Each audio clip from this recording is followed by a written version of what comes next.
اعوذ باللہ من الشیطان الرجیم بسم اللہ الرحمن الرحیم رب اشرح لی صدری ویسر لی امری واحلل عقدۃ من لسانی یفقہوا قولی رب یسر ولا تعسر وتمم بالخیر اللہم لا سہل الا ما جعلتہ سہلا وانت تجعل الحزن اذا شئت سہلا اللہم انفعنی بما علمتنی وعلمنی ما ینفعنی وزدنی علما آمین یا رب العالمین۔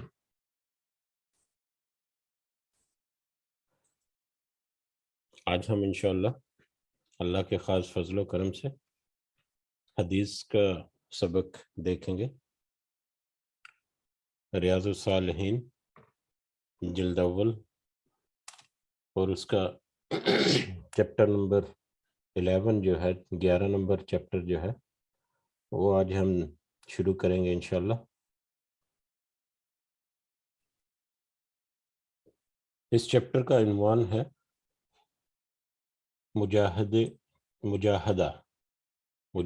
یا مجاہدے کا بیان۔ مجاہدہ کیا ہے، یہ اس کی جو یہاں پر ڈیفینیشن ہے وہی بہت آسان سی ہے، اور اس سے بہت ساری اس کے بارے میں بنیادی چیزیں جو ہیں وہ بھی ہمیں پتہ چل جاتی ہیں، صرف اس کے جو نام کا جو تفصیل دی گئی یہاں پر، یعنی دین اور شیطان کے وسوسوں اور اعدائے دین کی کوششوں کے خلاف جد و جہد کرنا، اپنا نفس اور شیطان کے وسوسوں اور اعدائے دین کی کوششوں کے خلاف جد و جہد کرنا، یعنی اپنے آپ کو، اپنے نفس کو وسوسوں سے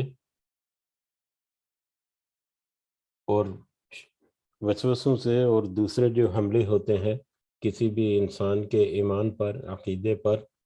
جو متاثر کرتے ہیں کہ اس کی روحانی جو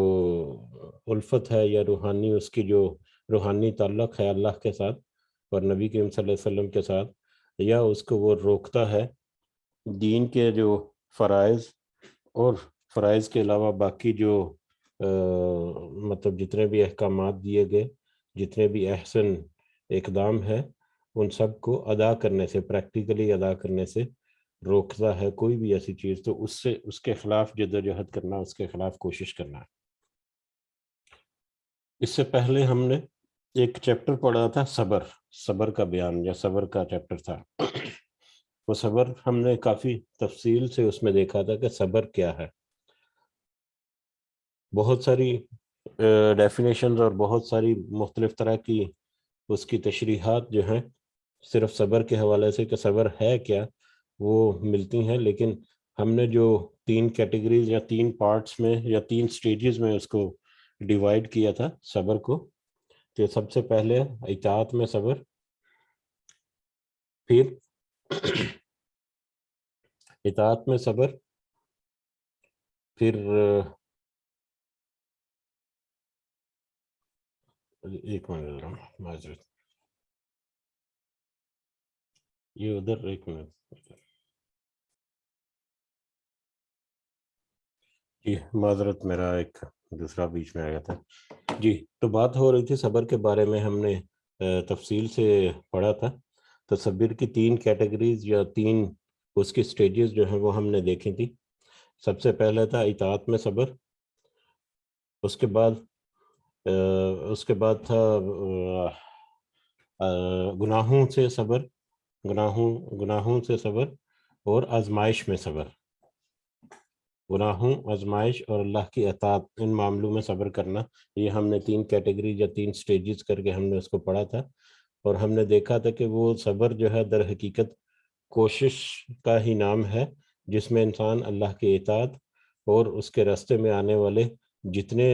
دنیاوی اور روحانی اور معاشرتی مسائل ہیں ان کو ٹیکل کرتے ہوئے سیدھا گامزن رہنا اللہ کی خوشنودی حاصل کرنے کے لیے۔ اور اس سلسلے میں اگر کوئی آزمائش آ جائے، کوئی گناہ جو ہے، کوئی مطلب زیادہ دنیا کے فائدے والی کوئی جیسی چیز مل جائے جو اللہ کے کسی حکم کی خلاف ورزی کراتی ہو، تو اس سے بچنا، اس سے روکے رکھنا آپ کو، یہ صبر ہے۔ تو اسی طرح مجاہدہ جو ہے یہ بھی اس سے ملتا جلتا ہے، لیکن تھوڑے سے ڈفرینٹ معنوں میں کہ یہ اپنے نفس کو شیطان کے وسوسوں کو ادائے دین کی کوششوں کے خلاف جد و جہد کرنا ہے. ایک جد و جہد کا نام ہے جو کسی بھی ایسی چیز یا کسی بھی ایسے عقیدے یا کسی بھی ایسے وسوسے ایسے شک اور ایسی بات کے خلاف ہے. کوشش ہے جو انسان کو اللہ اور اس کے رسول صلی اللہ علیہ وسلم سے دور کرتی ہے. بہرحال اس کی جو کچھ شروع کی جو انٹروڈکٹری جو آیات ہیں تعارف کے ضمن میں وہ ہم جب پڑھتے ہیں تو اس میں ہمیں تھوڑا سا مزید وضاحت مل جائے گی. سب سے پہلی آیت ہے سورہ عنکبوت سے. سورہ عنکبوت کی آیت نمبر 69 ہے. اللہ تعالیٰ نے فرمایا وہ جو لوگ ہماری راہ میں کوشش کرتے ہیں ہم ضرور ان کو اپنے راستوں کی طرف ہدایت کرتے ہیں اور اللہ تعالیٰ نیکوکاروں کے ساتھ ہے. اور اللہ تعالیٰ نیکوکاروں کے ساتھ ہے. یہ ہم نے بہت دفعہ اپنے قرآن کے جو سبق ہم پڑھتے ہیں اس میں پڑھ چکا. بہت ساری آیات آتی ہیں جس میں اللہ تعالیٰ یہ کہتے ہیں کہ جو بھی میرے راستے پہ چلتا ہے جو دین کے لیے کوشش کرتا ہے اس کے لیے ہدایت اور رہنمائی اللہ تعالیٰ کی طرف سے ملتی ہے اور اللہ تعالیٰ پھر اس کو نیکوکاروں میں شامل کرتا ہے اور اس کا انجام جو ہے آخرت کے دن وہ بھی جنت کی صورت میں اس کو اللہ تعالیٰ اپنے خاص فضل و کرم سے دے گا. تو یہ کوشش کرنا اللہ کے راستے میں جو کوشش کرتا ہے جو کوشش کرنے والا ہے وہ دراصل مجاہدہ کرتا ہے. جو مجاہدہ کرنے والا ہے تو اس کو ہم اپنے سب راستے کی طرف ضرور ہدایت دیں گے. اسی طرح اس کے بعد سورہ ہجر کی آیت نمبر 99 ہے کہ اپنے رب کی عبادت کر اپنے رب کی عبادت کر یہاں تک کہ تجھے موت آ جائے. یعنی ساری زندگی جہاں تک ممکن ہو جتنا بھی وقت ملے جتنی بھی استطاعت ملے جو بھی حالات اور واقعات ہوں ان میں جو بھی پہنچ میں ہے نیکی کرنا وہ اس نیکی کو کرتے جائے. اس اللہ کی عبادت میں مشغول رہو جہاں تک ممکن ہو تو یہاں تک کہ تمہاری موت آ جائے. یہ ساری زندگی جدوجہد ہے. یہ صرف ایک دفعہ کی نماز پڑھ لینا یا چند دن کے روزے رکھ لینا سے اتنا نہیں ہے. یہ پوری زندگی کی عبادت ہے. عبادت کر یہاں تک کہ موت آ جائے. مسلسل کوشش کرنا ہے. مسلسل کوشش اپنے آخری لمحے تک زندگی کے آخری لمحوں تک کوشش کرنا. اسی طرح اس کے آگے سورہ مزمل میں آیت نمبر 8 جو ہے اس کا یہاں پر اللہ تعالیٰ نے فرمایا کہ اپنے رب کا نام یاد کر اور اس کی طرف یکسو ہو جا. اپنے رب کا نام یاد کر اور اس کی طرف یکسو ہو جا. اپنے رب کی طرف متوجہ رہ اسی کی طرف دھیان رکھ اسی کو یاد کرتا رہ اور اسی کے راستے پر چلتا رہ. اسی طرح اس سے اگلا جو یہاں پر ذکر کیا ہے سورہ زلزلہ اس کی آیت نمبر 7 ہے. آیت نمبر 7 اس میں اللہ تعالیٰ کیا فرماتے ہیں جو شخص ذرہ برابر بھی نیکی کرے گا وہ اسے قیامت والے دن اپنے نامہ اعمال میں درج دیکھ لے گا. آیت اس سورہ کے اس حصے کا بہت دفعہ تذکرہ ہوا جس کا عربی متن بھی یہاں پر ہے. فَمَن يَعْمَلْ مِثْقَالَ ذَرَّةٍ خَيْرًا يَرَهُ. جی یہ فَمَن يَعْمَلْ مِثْقَالَ ذَرَّةٍ خَيْرًا يَرَهُ تو اس کا ذکر بہت دفعہ کیا ہے میں نے. فَمَن يَعْمَلْ مِثْقَالَ ذَرَّةٍ خَيْرًا يَرَهُ وَمَن يَعْمَلْ مِثْقَالَ ذَرَّةٍ شَرًّا يَرَهُ. تو جو بھی چاہے وہ نیکی کا عمل ہے یا چاہے وہ برائی کا کوئی عمل ہے ذرہ برابر بھی اگر کسی انسان نے انجام دیا ہے تو وہ اپنے نامہ اعمال میں دیکھ رہے گا. اور ذرہ جو ہے وہ اس کی ڈیفینیشن ہم نے دیکھی تھی کہ چھوٹے سے چھوٹا حقیر سے حقیر جس سے چھوٹا ممکن نہیں جس سے چھوٹا کام ٹیکنیکلی ایٹم ذرہ کی ڈیفینیشن بھی ہم نے ڈسکس کی تھی. کوئی بھی ایسا چھوٹے سے چھوٹا کام جس سے چھوٹا کام بھی ممکن نہیں چاہے وہ گناہ کا ہے چاہے وہ اچھائی کا ہے نیکی کا ہے اس کو ضرور اور ضرور انسان جو ہے قیامت کے دن اپنے نامہ اعمال میں دیکھ لے گا. یعنی حساب کتاب میں کسی قسم کی کوئی کمی بیشی نہیں ہوگی. ہر چیز جو ہے اپنے جو ہمارا جو سیونگ اکاؤنٹ بنا ہوا ہے اس میں جمع ہو رہی ہے. اور اس کے بعد اللہ تعالیٰ سورہ مزمل کی آیت نمبر 20 میں کہہ رہے ہیں جو کچھ بھی بھلائی اپنے نفسوں کے لیے آگے بھیجو گے اسے تم اللہ کے پاس پالو گے، وہ بہتر اور صلے میں بہت زیادہ ہوگی۔ جو بھی بھلائی اس دنیا میں جو بھی نیک عمل کوئی کرے گا اس کا وہ اپنے پاس وہ اللہ کے پاس وہ پالے گا، اور صرف وہ نیکی نہیں بلکہ اس کی نیکی کی جو نیت ہے اور اس کے جو کوشش ہے اور جو بھی دوسرے اس کے معاملات ہیں ان کو سامنے رکھتے ہوئے اللہ تعالیٰ اپنے خاص فضل و کرم سے اس کو اور بھی زیادہ کر دے گا، اور بھی زیادہ بڑھا دے گا۔ کل بھی ہم نے ایک آیت پڑھی، اس کے علاوہ بھی کچھ آیات پڑھی ہم نے آج تک جو قرآن کے درس کے سلسلے میں، کہ نیکوں کا جو ہے جو وہ لوگ جو ایمان لائے اور جنہوں نے نیک اعمال کیے اور اللہ کے دین کو مضبوطی سے تھامے رہا، تو وہ اور اللہ تعالیٰ ان کو پورا کا پورا اجر دے گا، بلکہ اس میں اور اضافہ بھی کر دے گا۔ تو بہت ساری آیات ہیں اس کے بارے میں، لیکن شرط یہی ہے کہ کوشش پوری ہے، مومن ہے اور مومن ہونے کا حق ادا کرنے کی کوشش کرتا ہے اور زیادہ سے زیادہ نیکیاں جمع کرنے کی کوشش کرتا ہے۔ اس کی نیت کو ضرور اور ضرور پرکھا جائے گا اور اس کی نیت کے مطابق اس کا اجر جو ہے وہ ضرور اور ضرور ملے گا انشاءاللہ۔ اسی طرح یہ آخری آیت جہاں پر جو کوٹ کی گئی سورہ بقرہ کی آیت نمبر 273 ہے، وَمَا تُنْفِقُوا مِنْ خَيْرٍ فَإِنَّ اللَّهَ بِهِ عَلِيمٌ، اور اللہ تعالیٰ نے فرمایا جو مال بھی خرچ کرو گے اللہ تعالیٰ اسے جاننے والا ہے۔ جو بھی انسان نیکی کا کام کرتا ہے، نیکی کا خرچ کرتا ہے، اپنے مال میں سے خرچ کرتا ہے، اللہ تعالیٰ اس کے خوب اچھی طرح جاننے والا ہے۔ اب یہ آیات جو ہیں دیکھنے میں تو ڈائریکٹ اس کا مطلب نہیں نکلتا، لیکن اگر ہم اس کی تفصیل میں جائیں، اس کو ڈیپ کوشش کریں سمجھنے کی، اس کو گہرائی سے سمجھنے کی کوشش کریں، تو تقریباً یہ ساری آیات اور بے شمار آیات ہیں قرآن مجید میں جو کوشش کرنے کی ترغیب دیتی ہیں کہ اپنے نفس کے خلاف، شیطان کے خلاف، اور مطلب ایسی چیزیں جو انسان کو اللہ کے راستے سے ہٹا دیتی ہیں، طاغوت کا جس کا ہم نے ذکر کیا تھا، طاغوت سے انکار کرنا اور اس کے خلاف جدوجہد کرنا، یہ سب جو ہے یہ مجاہدہ ہے، اور مجاہدہ ایک انتہائی اہم پہلو ہے ہمارے یعنی دین کی جو ٹرمز کا مطلب ڈیولپ کی ہوئی ہیں ان میں۔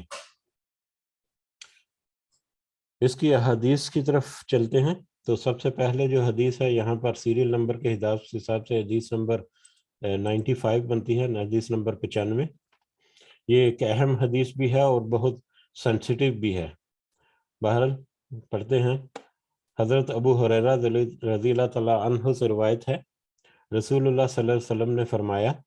اللہ تعالیٰ نے فرمایا، یعنی یہ حدیث قدسی ہے کہ نبی کریم صلی اللہ علیہ وسلم کہہ رہے ہیں کہ اللہ کہتا ہے یا اللہ تعالیٰ نے فرمایا، جس شخص نے میرے کسی دوست سے دشمنی کی میرا اس سے اعلان جنگ ہے۔ جس شخص نے میرے کسی دوست سے دشمنی کی میرا اس سے اعلان جنگ ہے۔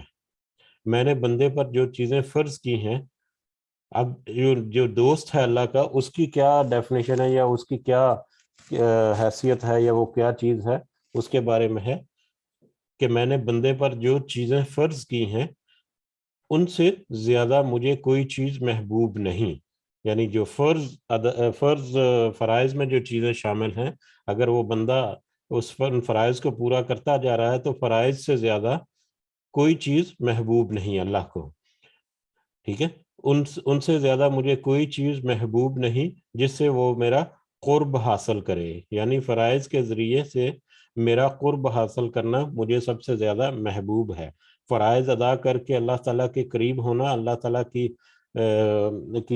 محبوبیت حاصل کرنا، اس کی دوستی حاصل کرنا، یہ اللہ تعالیٰ کو بہت زیادہ پسند ہے۔ اور اس کے بعد اور میرا بندہ نوافل کے ذریعے بھی میرا قرب حاصل کرتا رہتا ہے حتیٰ کہ میں اس سے محبت کرنے لگ جاتا ہوں۔ اب سب سے پہلے ہے فرائض جس سے اللہ تعالیٰ سب سے زیادہ محبت کرتا ہے، اور اللہ تعالیٰ کے قرب کا جو سب سے پہلا بنیادی جو ذریعہ ہے وہ فرائض کی ادائیگی ہے۔ اب فرائض کے بعد جو نوافل بھی ادا کرتا ہے جو بندہ، وہ نوافل کے ذریعے بھی اللہ کے قریب ہوتا جاتا ہے، اور اتنا قریب ہو جاتا ہے، فرائض ادا کرنے میں کوئی کوتاہی نہیں کی، جتنے کیے، جتنے فرائض ہیں کم سے کم ان سب کو ادا کیا، اور فرائض کے علاوہ جتنے نوافل ہیں، نوافل سے مراد صرف یہ نفل نماز نہیں، بلکہ باقی جتنے احکامات ہیں جو ہمارے اوپر فرض نہیں ہیں لیکن وہ پریفرڈ ہیں، ان کی اہمیت جو ان کو کرنے کی ترغیب جو ہے وہ ہمیں ملتی ہے۔ یہ وہ سارے اعمال ہیں، جیسے صدقہ و خیرات ہے، دوسروں کے ساتھ احسان کرنا، اور یہ وہ سارے جو ہیں جو غیر فرض جو اعمال ہیں، جو نیکی کے کام ہیں، وہ سارے کے سارے اس میں شامل ہیں۔ تو جو بندہ انسان جو ہے فرض کو پوری طرح سے ادا کرتا ہے، اور فرض کے علاوہ دوسرے جو نوافل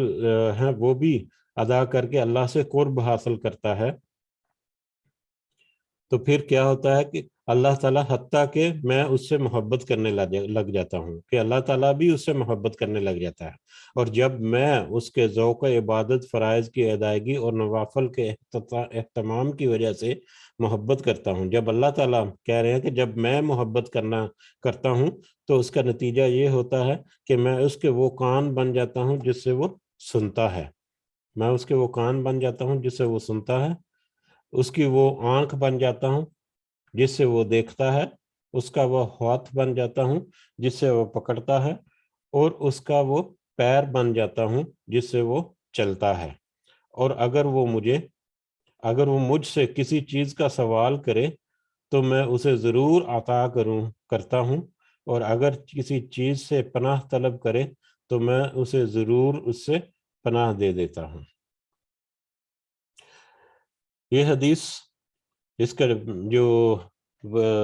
جو سمری ہے وہ یہی ہے کہ جو انسان اللہ کا قرب حاصل کرنے کے لیے اپنے فرائض کی پوری دھیان سے انجام دہی کرتا ہے، اور فرائض کے علاوہ جو نوافل ہیں، نوافل عبادات، نیکی کے جتنے کام ہیں، ان کو بھی وہ انجام دیتا ہے اور اللہ کے قرب حاصل کرتا ہے، اللہ تعالیٰ اس سے محبت کرنا شروع کر دیتا ہے، اور ایک وقت ایسا آتا ہے کہ اللہ تعالیٰ اس سے اتنا محبت کرنے لگ جاتے ہیں کہ وہ اپنی نیکی میں، اپنے فرائض اور اپنے نوافل اور اللہ کے قرب میں، اللہ کی محبت میں اتنا آگے بڑھ جاتا ہے کہ وہ ہر صرف وہ چیز سنتا ہے جو اللہ تعالیٰ کو پسند ہوتی ہے، صرف وہ چیز دیکھتا ہے جسے اللہ تعالیٰ پسند کرتا ہے یا جسے اللہ تعالیٰ نے اجازت دی ہے، اس کے ہاتھ جو ہیں وہ صرف وہی کام کرتے ہیں جس کو اللہ تعالیٰ کی اجازت حاصل ہے، جو اللہ تعالیٰ کے پسندیدہ کام ہیں ایک انسان کے لیے۔ اسی طرح سے وہ پیر سے وہ اپنے پاؤں سے اپنی ٹانگوں پر چل کر اسی طرف جاتا ہے جو نیکی کے کام ہیں، جو بھلائی کے کام ہیں، جن کو اللہ تعالیٰ پسند کرتا ہے۔ اور پھر جب وہ اس لیول پر پہنچتا ہے تو جب بھی وہ دعا کرتا ہے تو اللہ تعالیٰ اس کی دعا کو ضرور سنتے ہیں، اور اگر وہ کسی شیطان سے، کسی وسوسے سے، جیسا کہ ٹاپک کا موضوع ہے کہ کسی وسوسے سے، شیطان کے یا اپنے نفس سے وہ اللہ کی پناہ طلب کرتا ہے، چاہتا ہے، تو اللہ تعالیٰ اسے پناہ بھی ضرور دے دیتے ہیں۔ اس کے جو فوائد جہاں پر لکھے ہیں ان فوائد کو ہم پڑھیں گے تو ہم اس میں جو کچھ اہم باتیں ہیں وہ یہاں پر واضح ہو جاتی ہیں، تو فوائد کی طرف چلتے ہیں۔ اس حدیث سے اہل بدعت اور اہل شرک ہمارے دین کے ہی کچھ گروہ ایسے بنے ہوئے ہیں لوگوں کے، ان کے بارے میں یہاں پر کہ جو اہل بدعت اور اہل شرک جو ہیں، حلولی اور وجودی اور غیر اللہ کے پجاری جو ہیں وغیرہ جو بھی ہیں، اپنے مذمومات اور اباطیل، اپنے مذموم عزائم جو ہیں اور اپنے باطل عقائد جو ہیں ان پر استدلال کرتے ہیں۔ یعنی یہ حدیث جو ہے، یہ میں نے کہا تھا کہ یہ بہت سینسیٹیو حدیث ہے۔ اس حدیث کو مختلف طرح کی بدعقیدگیوں اور بدعت کی جو کام ہے جو ہمارے معاشرے میں یا ہمارے خاص کر جو ایسٹ ایشیا کا جو ہے، انڈیا، پاکستان، بنگلہ دیش وغیرہ، وہاں پر جس طرح کے عقائد جو ہیں وہ چل رہے ہیں، اس میں ان کی دلالت کرنے کے لیے یا ان کو سپورٹ کرنے کے لیے اس حدیث کو پیش کیا جاتا ہے، جبکہ یہ حدیث کا معنی اور مفہوم جو ہے انتہائی اپوزٹ ہے اس چیز سے جس کو وہ ثابت کرنے کی کوشش کرتے ہیں۔ یہاں پر بہت واضح ہے کہ جو انسان اللہ کا جو انسان جو اپنے فرائض کی پوری سے پوری انجام دہی دیتا ہے اور فرائض کے بعد جو اپنے نوافل جو ہیں ان کی طرف بھی توجہ دیتا ہے تو ان کو اللہ کا قرب حاصل ہوتا ہے، اور ایسے لوگوں کی کو اللہ تعالیٰ پھر محبت کرتا ہے، اور اس محبت کے نتیجے میں وہ اللہ کے کان بن جاتے، وہ تو اس محبت کا نتیجہ یہ ہوتا ہے کہ میں وہ کان بن جاتا ہوں جس سے وہ سنتا ہے، یعنی وہ آنکھ بن جاتا ہوں جس سے وہ دیکھتا ہے، وہ ہاتھ بن جاتا ہوں وغیرہ۔ تو یہ نتیجہ ہے سب سے پہلے فرائض کی انجام دہی، اور اس کے بعد جہاں تک ممکن ہو نوافل کی انجام دہی کے بعد اللہ کا جو قرب حاصل کرتا ہے یہ اس کے لیے۔ حالانکہ اس میں فوائد میں آگے لکھا ہے، حالانکہ حدیث کا مفہوم وہ نہیں ہے جو وہ بیان کرتے ہیں، اور پھر اس سے بنائے فاسد علی الفاسد، فاسد علی الفاسد کا ارتکاب کرتے ہیں، فاسد عقائد جو ہیں ان کا ارتکاب کرتے رہتے ہیں۔ حدیث کا سیدھا اور واضح مفہوم یہ ہے کہ جب انسان فرائض کی ادائیگی کے ساتھ نوافل کا بھی اہتمام کرتا ہے تو وہ اللہ کا خاص محبوب بندہ بن جاتا ہے، جس کا نتیجہ یہ ہوتا ہے کہ اسے اللہ کی خاص مدد حاصل ہوتی ہے، اللہ اسے اپنی حفاظت میں لے لیتا ہے، اس کے اعضاء کی نگرانی فرماتا ہے، چنانچہ وہ ان سے اللہ کی نافرمانی کرنے سے بچ جاتا ہے، اور کانوں سے وہی کچھ سنتا ہے، آنکھوں سے وہی کچھ دیکھتا ہے، ہاتھوں سے وہی کچھ پکڑتا ہے جو اللہ کو پسند ہے، اس کے قدم اسی طرف چلتے ہیں، اس چیز کی طرف چلتے ہیں، اٹھتے ہیں جس میں اس کی رضا یا اللہ کی رضا مضمر ہوتی ہے، اور جب وہ محبوبیت اور اطاعت کے اس مقام میں رفیع پر فائز ہو جاتا ہے تو اللہ تعالیٰ اس کی دعاؤں کو بالعموم قبول کرتا ہے۔ یہ اس کے حدیث کی سمپل سی مطلب ایکسپلینیشن ہے، جس کو ترور مرور کر اپنے باطل جو عقائد ہیں ان کو سپورٹ کرنے کے لیے عام طور پر پیش کیا جاتا ہے۔ اور مطلب ہم اگر تھوڑی سی جستجو کریں، تھوڑی سی تحقیق کریں، یا تھوڑا سا اپنے ذہن سے سوچیں تو ہمیں بہت ساری چیزیں واضح ہو جاتی ہیں، بہت ساری چیزیں واضح ہو جاتی ہیں کہ جب تک فرائض ہم ادا کرتے رہیں اور نوافل ادا کرتے رہیں تو ہمیں دنیا اور آخرت کی جو نعمتیں ہیں وہ اللہ تعالیٰ کی طرف سے ملتی رہیں گی۔ اب ان حدوں سے آگے بڑھنا جو اللہ اور اس کے رسول صلی اللہ علیہ وسلم نے ہمارے لیے قائم کی ہمارے دین کے معاملے میں، جب بھی ہم حدوں کو پھلانگ کر آگے بڑھیں گے تو یقیناً ہم سے ایسے کام بھی ہو سکتے ہیں جو معاذ اللہ پھر بعد میں گناہ کا باعث بن سکتے ہیں۔ تو اس لیے جو اللہ تعالیٰ نے جو بریکٹس دے رکھی ہیں، بنا رکھی ہیں، ان بریکٹس کے اندر رہ کر اپنی اصلاح کر کے اپنے راستے کو سیدھا کر کے اللہ کی طرف رجوع کرنا، اللہ کی طرف چلتے رہنا، اسی کے راستے پر چلتے رہنا، در حقیقت یہی سیدھا راستہ ہے۔ اس سے بھٹک گیا جو کسی بھی معاملے میں وہ پھر دور کا دور بھٹک جاتا ہے۔ جیسا کہ کل بھی ہم نے ایک آیت پڑھی تھی جس میں گو کے خطاب جو ہے وہ اہل کتاب سے تھا کہ اپنے دین میں غلو مت کرو۔ یہ کل ہم نے پڑھا تھا کہ اپنے دین کو بڑا چڑھا کر مت پیش کرو، یا اس کے اوپر اپنے جتنی حدیں ہیں ان کو پھلانگ کر اس سے آگے مت نکل جاؤ۔ اور اس کا ایک جو بہت زیادہ تذکرہ ہوا یہی تھا کہ وہ حضرت عیسیٰ علیہ السلام جو عیسائی ہیں یا جو یہودی ہیں حضرت عزیر علیہ السلام کو پہلے تو وہ مانتے ہی نہیں تھے، اور جب وہ مانا انہوں نے تو اس قدر مانا اپنی کہہ لیں کہ محبت میں، یا جو بھی ان کا جو فاسد عقائد ہیں ان میں وہ اتنے آگے بڑھ گئے کہ ان کو خدا کا درجہ دے دیا یا خدا کے بیٹے کا درجہ دے دیا۔ ٹھیک ہے، تو اللہ کی جو بریکٹس ہیں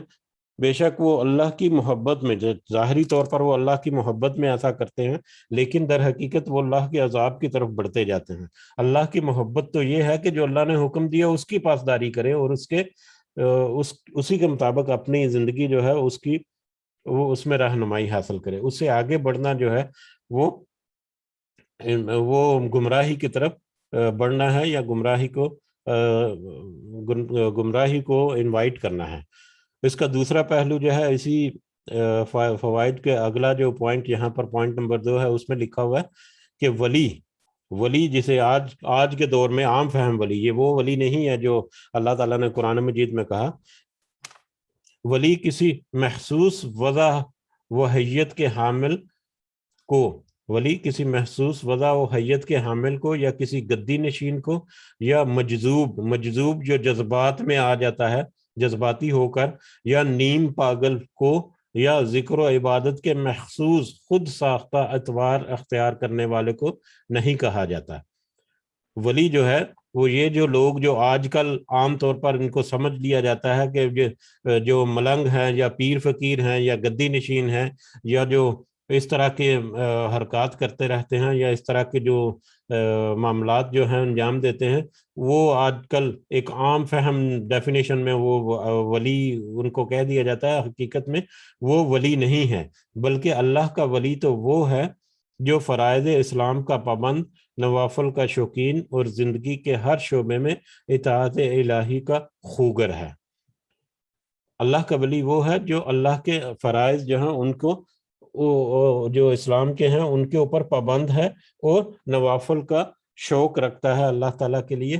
فرائض کے علاوہ جو اللہ تعالیٰ نے نیکی کے کام کہے ہیں ان کو وہ انجام دینے میں آگے آگے بڑھ کر حصہ لیتا ہے اور زندگی کے ہر شعبے میں اللہ کی اطاعت کا خوگر ہے۔ میں بہت زیادہ تفصیل میں نہیں جانا چاہوں گا، لیکن بہت ساری چیزیں یہ جو ولی کی ڈیفینیشن یہاں پر کی گئی ہے، یہ اتنا گمگیر معاملہ ہو گیا ہے ہمارے سوسائٹی میں کہ اسے نکلنا جو ہے وہ ممکن نہیں رہا یا بہت مشکل ہے۔ اور جب ان لوگوں کو کہا جاتا ہے کہ یہ سب چیزیں غلط ہیں تو وہ اس کو ماننے کی طرف نہیں آتے، اس کی طرف توجہ ہی نہیں دیتے۔ وہ اس قدر شیطانی وسوسوں میں اور اس قدر ایسے اعمال میں جکڑے ہوئے ہیں کہ ان کو جتنا مرضی نکالنے کی کوشش کرو وہ بس اس میں دنسے ہی چلے جاتے ہیں۔ تو اب دوسری سنی سنائی باتیں یا ویڈیوز میں جو کلپس وغیرہ میں دیکھے ہوئے ہیں ان کو تو چھوڑ دیں۔ میں صرف بہت عرصہ پہلے، میرا 30 سال سے بھی پہلے کی بات ہے، فیصل آباد میں ایک نور شاہ ولی قبرستان ہے۔ میں اس قبرستان میں سے گزر رہا تھا، اپنے مطلب ایک انکل کی گھر کی طرف جا رہا تھا، تو وہ قبرستان سے گزر کے جب میں گیا وہاں سے تو وہاں پر میں نے دیکھا کہ یہ میں اپنے دیکھنے کی بات کر رہا ہوں، باقی جو چیزیں ہیں جو سنی ہیں وہ کلپس وغیرہ میں بھی ان میں بھی حقیقت ہے بہت زیادہ۔ بہرحال میں نے کیا دیکھا ہے کہ ایک قبر کے ساتھ تھوڑا سا پلیٹ فارم سا یا ایک چبوترا سا بنا ہوا ہے چھوٹا سا، یا ایک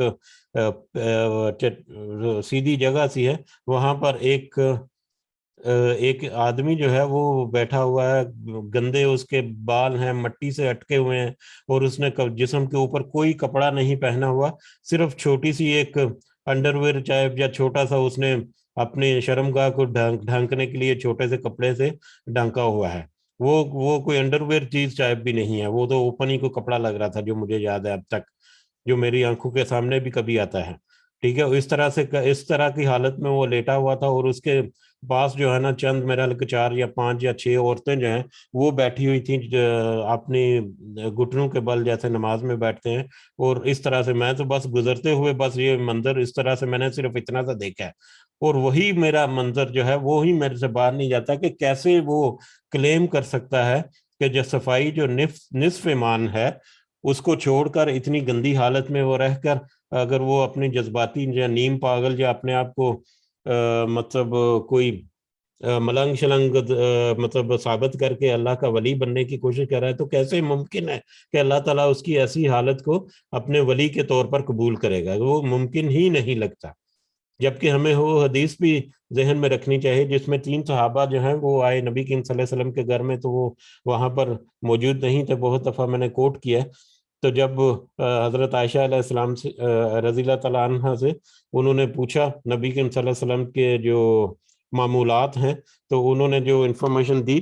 باہر جب نکلے وہ صحابہ 3 تھے، تو ایک نے کہا جی میں ساری زندگی شادی نہیں کروں گا، دوسرے نے کہا میں ساری زندگی اب روزے رکھتے رہوں گا، کوئی روزہ نہیں چھوڑوں گا، کوئی دن روزے کا بغیر نہیں ہوگا، اور تیسرے نے کہا کہ میں ساری رات عبادت کروں گا۔ نبی کریم صلی اللہ علیہ وسلم جب واپس آئے اپنے حجرے میں تو حضرت عائشہ رضی اللہ تعالیٰ عنہا نے انہیں اس ماجرے کے بارے میں بتایا، تو نبی کریم صلی اللہ علیہ وسلم نے ان کو بلایا اور ان کو بڑی سرزش کی، ان سے بڑا ناراض ہوئے کہ کیا تم مطلب مجھ سے زیادہ اللہ سے تقوی مطلب رکھتے ہو، مجھ سے زیادہ اللہ سے تقوی ہے تمہارے اندر، جبکہ میں نے شادی بھی کی ہوئی ہے، شادی بھی کی ہوئی ہے کا مطلب یہ ہے کہ حق زوجیت بھی ادا کرتے ہیں شادی کے ساتھ، ٹھیک ہے۔ میں رات کو کبھی عبادت کرتا ہوں، کبھی سو بھی جاتا ہوں، میرا بشری تقاضوں کے مطابق مجھے نیند کی بھی ضرورت ہے، آرام کی بھی ضرورت ہے، اور میں مطلب اللہ کی عبادت بھی کرتا ہوں۔ اسی طرح سے میں کبھی روزہ رکھتا بھی ہوں، کبھی روزہ چھوڑ بھی دیتا ہوں۔ تو اللہ نے اور اس کے رسول نے جتنے ہمیں احکامات دیے، ان احکامات کی آسانیاں ہیں اس میں ہمارے لیے بہت ساری، ان کو اپنا کر جو اللہ کی ولایت حاصل ہوگی وہ اس طرح کے کسی بھی معاملات میں ممکن ہی نہیں۔ تو اس طرح کی بہت ساری چھوٹی چھوٹی سی مثالوں کو دیکھ کر ہم بہت ساری چیزوں کو بہت واضح انداز میں بغیر کسی شک و شبے کے سمجھ سکتے ہیں۔ صرف اتنا ہی کہہ لیں کہ صفائی نصف ایمان ہے، صفائی نصف ایمان ہے، جب دیکھیں گے اس کو سامنے رکھ کر ہم اگر کسی مزار پر چلے جائیں اور وہاں پر ملنگ وغیرہ پھر رہے ہیں تو وہاں پر کیا حالت ہوگی، اور کیسے وہ صفائی کا انتظام اپنا نہیں رکھ سکتے تو اپنی جسمانی صفائی کا نہیں رکھتے تو روحانی صفائی کا وہ کیسے اہتمام رکھیں گے۔ عورتوں اور مردوں کا جو مطلب مکسڈ گیدرنگ ہوتی ہے یہ مزاروں کے اوپر، اللہ تعالیٰ اس سے بھی ہمیں پناہ میں رکھے کہ عورت کی جو پردہ ہے اس کو اتنی زیادہ اہمیت دی گئی ہے، وہ اتنا زیادہ مطلب اس کا اہتمام کرنے کی ضرورت ہے۔ اس کے بارے میں بھی بہت سارے ایک لمبے ٹاپکس ڈسکس ہو سکتے ہیں، لیکن کس طرح سے پردے کی دھجیاں جو ہیں وہ بکھیری جاتی ہیں، مطلب اسلام کے نام پر کہنے کو وہ اسلام کے نام پر ایسی محفلیں جو ہیں وہ سجی ہوئی ہیں، لیکن وہ اسلام سے تو دور دور کا کہیں تذکرہ یا ذکر یا کوئی پریکٹیکلی کوئی جھلک نہیں نظر آتی ایسے معاملات میں۔ بہرحال یہ ایک بہت ہی لمبا ٹاپک ہے، اس کو ہم یہیں پہ سمیٹنے کی کوشش کرتے ہیں۔ ایک بنیادی سی چیز جو ہے وہ ذکر کرنا چاہی تھی میں نے، وہ کر دی۔ باقی جب ہم اگر تھوڑی سی سوچ بچار کریں تو ہمیں بہت سارے معاملات جو ہیں بہت آسانی سے سمجھ آتے ہیں، اس میں زیادہ کمپلیکیشن میں جانے کی ضرورت بھی نہیں پڑتی۔ جی، اس کے علاوہ یہاں پر تیسرا فائدہ جو لکھا ہوا ہے نمبر 3 میں، ایسے اولیاء اللہ کی محبت، اللہ کی رضا اور ان سے دشمنی یعنی ان سے نفرت و کراہت اللہ کی شدید ناراضگی اور غضب کا باعث ہیں۔ ایسے جو اولیاء ہیں جنہوں نے ایسا لبادے اوڑھ کر اپنے آپ کو اللہ کا ولی ظاہر کیا ہوا، تو در حقیقت وہ اللہ کی محبت اور اس کی رضا اور اس کے سے بہت دور ہیں، اللہ کی شدید ناراضگی اور غضب کا باعث بن سکتے۔ اسی طرح 4 نمبر یہاں پر ہے، نوافل کا اہتمام یقیناً اللہ کے قرب کا باعث ہے، نوافل کو انجام دینا، لیکن فرائض اور سنتیں جو ہیں کی پابندی کے ساتھ، پہلے فرائض اور سنن سے یہاں پر سنت موقدہ جسے ہم کہتے ہیں جو بہت ہی زیادہ پریفرڈ ہیں، نبی کریم صلی اللہ علیہ وسلم نے بہت باقاعدگی سے ان کو ادا کیا، ان غیر فرض جو باتیں چیزیں ہیں ان کو سنت موقدہ عام طور پر اس کو ہم کہا جاتا ہے۔ تو سنت موقدہ فرائض اور سنت موقدہ کے بعد نوافل کا اہتمام جو ہے وہ ہوگا۔ یہ نہیں کہ نوافل کو ہم شروع کر دیں، اللہ کی طرف سے نیکی کے کام جو ہیں وہ کرتے رہیں، لیکن اللہ نے جو فرض کیے ہیں ان کی طرف ہم بڑھے ہی نہیں۔ اس کی میں ایک چھوٹی سی مثال دیتا ہوں، ایسے ہی میرے ذہن میں آئی، میں نے کچھ عرصہ پہلے ایک تھوڑا سا سنا تھا اس بارے میں، یا اس میں حقیقت بھی نظر آتی ہے کچھ، کہ پاکستان میں جو بڑے بڑے انڈسٹریلسٹ ہیں، بڑے بڑے جو مطلب فیکٹریز اونر، بڑے بڑے جو ہیں، اگر وہ جو ہیں وہ زکوٰۃ نکالتے ہیں، ان کا زکوٰۃ جو ہے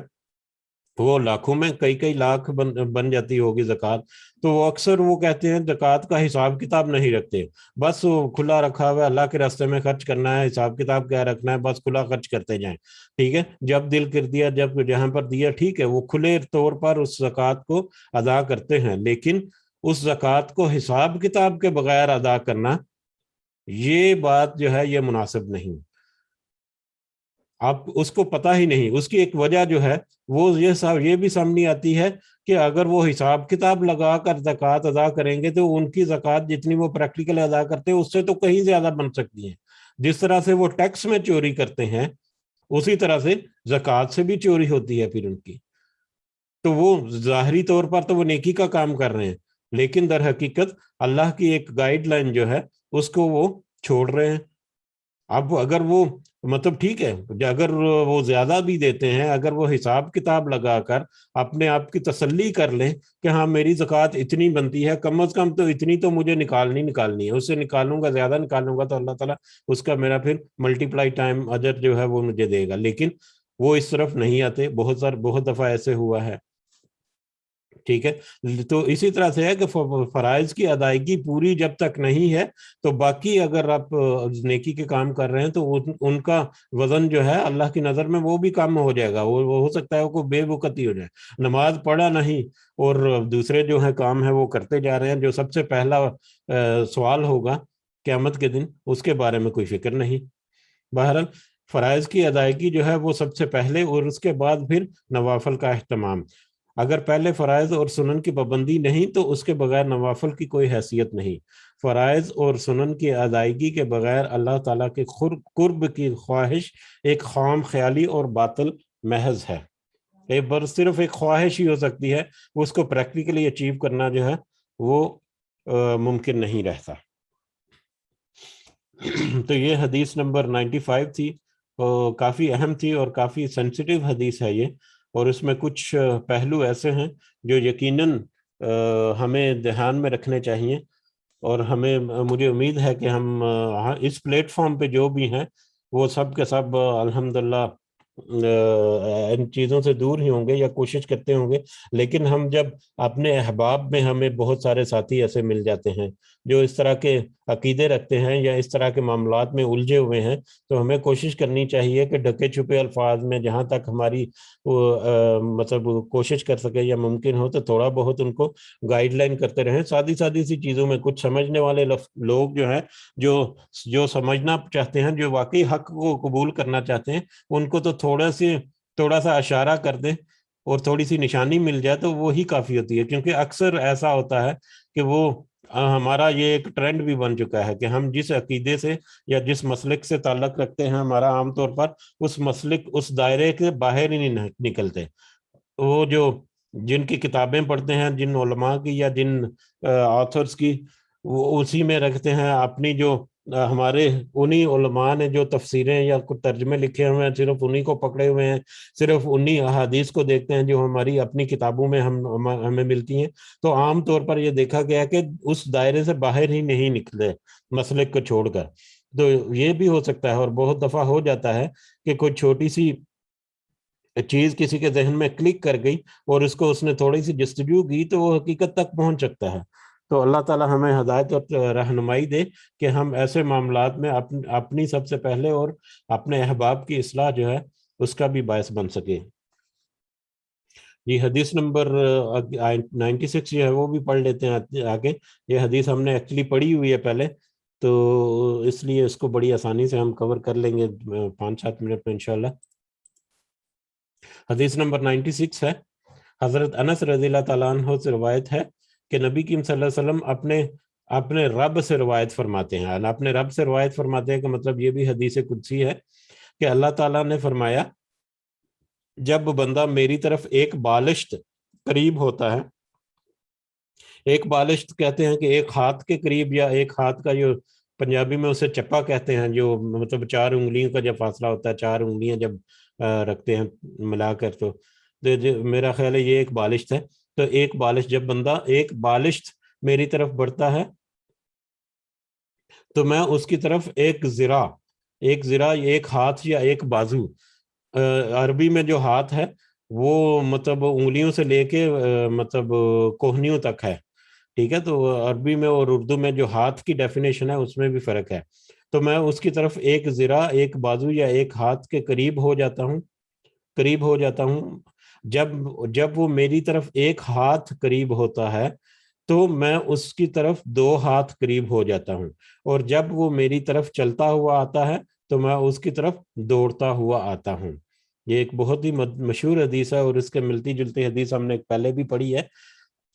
توبہ کے ضمن میں، کہ جب انسان توبہ کرتا ہے تو میری طرف ایک قدم بڑھتا ہے تو میں اس کی طرف 2 قدم آتا ہوں. اس طرح اس کے ملتی جلتی ہے. تو یہاں پر ہے نہیں، ایک بالشت ہے، وہاں پر بھی بالشت کا ہی ذکر ہے. خیر، تو یہ ایک بہت ہی سادہ سی حدیث ہے کہ جس میں اللہ تعالیٰ کہتے ہیں کہ جو انسان جو بندہ میری طرف جتنا بڑھے گا میں اس سے بڑھ کر اس کی طرف آؤں گا، اس کے پاس آؤں گا، اس کی طرف آؤں گا، اس کی طرف رجوع کروں گا۔ اس کے فوائد میں اللہ تعالیٰ کی اللہ تعالیٰ کی جود و عطا، بخشش اور مہربانی اور اس کی قدردانی کا ذکر ہے کہ تھوڑے پر بہت زیادہ اجر ملتا ہے۔ یعنی یہاں پر فائدے میں لکھا ہے کہ جو کہ تھوڑا کام کرے گا، مطلب یہی ہے اللہ تعالیٰ کے چل کر یا بڑھ کر آنے کا مطلب یہ نہیں کہ پریکٹیکلی اللہ تعالیٰ کوئی معاذ اللہ کوئی ایسا ہے، اس کا جو مطلب ہے اصطلاحی مطلب جو ہے وہ یہی کہہ سکتے ہیں کہ تھوڑا سا نیکی کا کام کرو گے تو اللہ تعالیٰ اس سے اتنا خوش ہوگا کہ وہ اس سے بہت زیادہ اجر ملے گا۔ نیکی کے کام جو ہے اس کی نیت اور اس کی کوشش کے مطابق اللہ تعالیٰ اپنی طرف سے اپنے فضل و کرم سے اس کا اجر جو ہے وہ اور بھی زیادہ بڑھا دیتے ہیں۔ تو اس حدیث کا یہ مفہوم ہے۔ اللہ تعالیٰ سے دعا ہے کہ اللہ تعالیٰ ہمیں صحیح معنوں میں ان معاملات میں اللہ تعالیٰ فہم بھی عطا فرمائے، اور اللہ تعالیٰ ہمیں پریکٹیکلی خود بھی ان کو سمجھ کر اس پر عمل کرنے کی توفیق اور ہمت عطا فرمائے، اور ہمارے احباب جو ہیں ان کو بھی اللہ تعالیٰ ہماری وجہ سے کوئی ذریعہ ہدایت جو ہے وہ بنا دے۔ آمین یا رب العالمین۔ وما علینا الا البلاغ المبین۔ اگر کسی کو کوئی بات ایڈ کرنی ہے اس ضمن میں آج تو آپ ضرور کر سکتے ہیں شیئر۔ جی السلام علیکم ورحمۃ اللہ وبرکاتہ۔ وعلیکم السلام ورحمۃ اللہ وبرکاتہ۔ بس یاد دہانی کرانے کے لیے کل انشاءاللہ جمعہ ہے، اور پہلے وقت میں اونٹ کی قربانی کا ثواب حاصل کرنے کے لیے کوشش کی جائے انشاءاللہ، اور سورۃ کہف اور درود شریف کا اہتمام ضرور کیا جائے انشاءاللہ۔ جزاکم اللہ خیر۔ انشاءاللہ جزاک اللہ خیرا کثیرا۔